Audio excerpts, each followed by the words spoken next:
It's a lot more foam than usual. All right, the quarterfinals are set for the 2017 US Open, and tonight we ask, who will survive?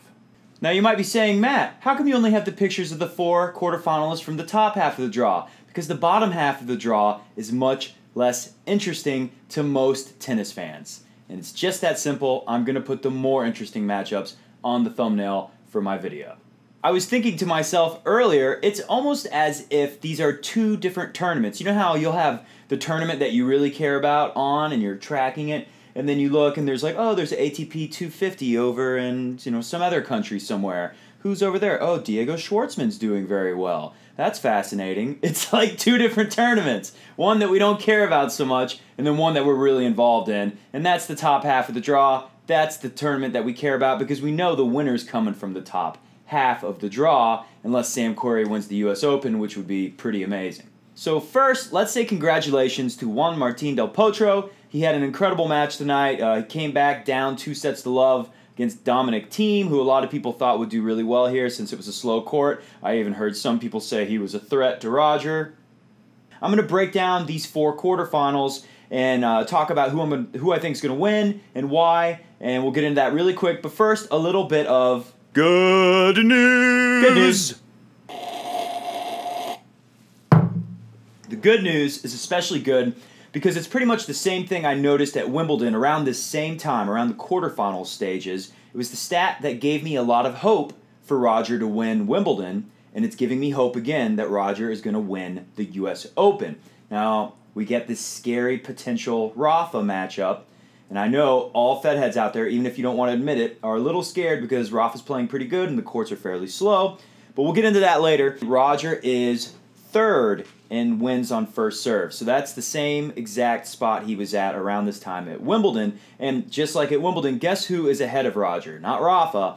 It's the big giants, right? Querrey and Anderson. They're winning 83% on the first serve. Roger's winning 80% on the first serve. And that number actually might have gone up. He might be 81 or an 82. I didn't do the math on the first serve numbers tonight against Kohlschreiber, who I affectionately refer to as Cole Pickle. I'm not sure what the numbers were. It could have gone up, but definitely didn't go down because Roger had a great serving night against Cole Pickle. Let's look at another stat, and that would be, where is it? Aces. So tonight, Brad Gilbert said, looks like Roger is going to go double blackjack on the last 3 opponents, and the guys in the booth are laughing like, well, what the heck does that mean, Brad Gilbert? It means he's going 42-0. Double blackjack. Pretty funny. Here's another double blackjack. Roger has 42 aces. That puts him at 3rd place behind, you guessed it, the big guys again, although I don't think Anderson is in there. Who is it? Oh, sorry. It put Roger at 4th place. First would be Querrey, Anderson 2nd, 3rd place Delpo in the ace count, but Roger's not a giant like them, and he ain't that far behind at 4th place. And finally, the last piece of good news for Roger is that second serve number. Roger is 3rd place, winning on the second serve percentage.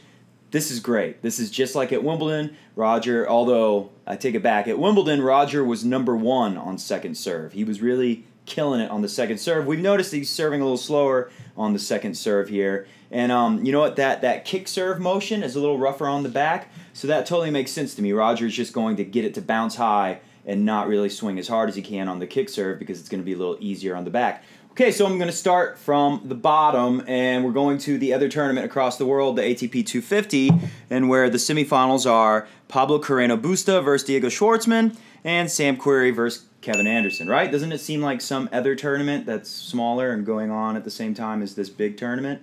But that's actually not the case. So, the bottom, Pablo Carreno Busta, Diego Schwartzman.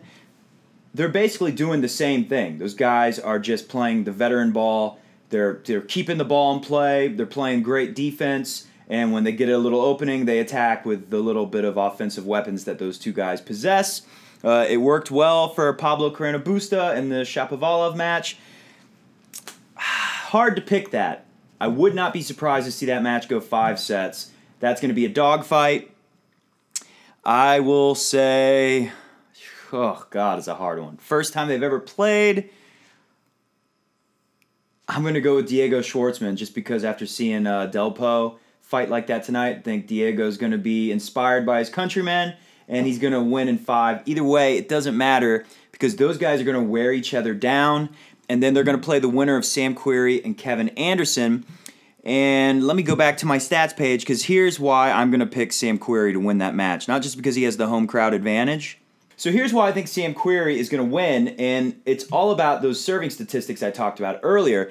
And a quick update on what I said. I said Rogers 80% on the first serve, and it might have gone up. Well, it did. It's up here now. They've updated it. Rogers at 81% win percentage on the first serve. So Rogers really close to the 83 that Sam Querrey and Kevin Anderson are tied at. So Sam Querrey is going to beat Kevin Anderson because they're tied at the 83% first serve mark. Roger, 81.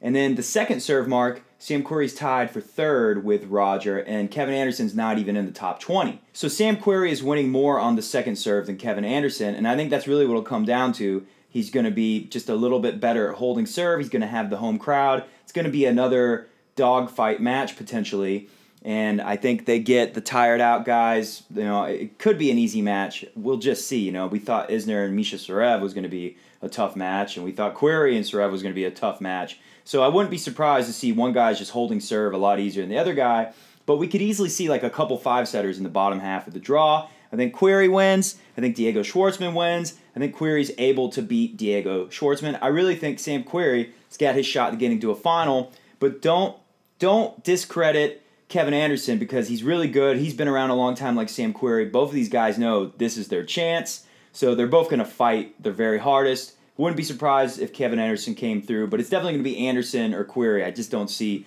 Carreno Busta or Schwartzman beating one of the giants to get into the final. So I'll save Roger for later, and first, let's break down the matchup between Rafa Nadal and the curious case of young Mr. Rubles. How did we miss this guy?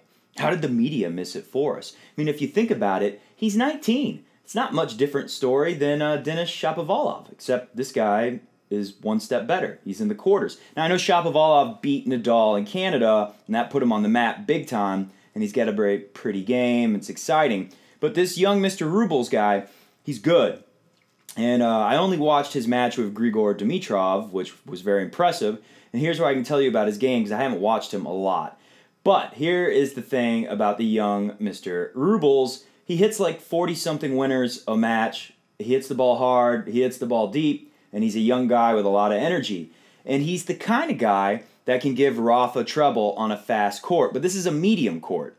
So if you're a Rafa fan, that's the good news for you guys. This is a medium speed court. If it was a fast court, young Mr. Rubles could present more danger. But I also said the same thing about Karen Khachanov at Wimbledon. We all thought that he was dangerous for Rafa on a pretty fast, grass court. Obviously, grass is faster than the other courts. So we all thought that Karen Khachanov was big danger, and there were tight moments in that match, and you saw where Khachanov could have done it, but you also saw he was a young guy, inexperienced, made a lot of mistakes. Rafa gobbled him up, ate him for breakfast.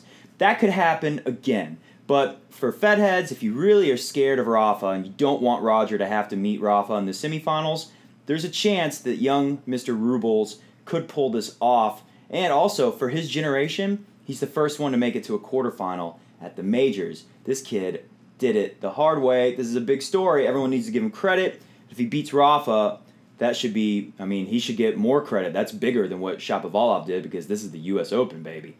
I think Rafa will win that match, but if I think the young Mr. Rubles is serving well and hitting 40-something winners like he has every match so far in the tournament, it could be a little danger for Rafa. He might lose one set, maybe even 2, go to 5. I'm thinking most likely, though, Rafa wins in 3 or 4 if Mr. Rubles can bring some heat, which he definitely will. Let's just see if he doesn't make way too many errors. He's hit a lot of unforced errors.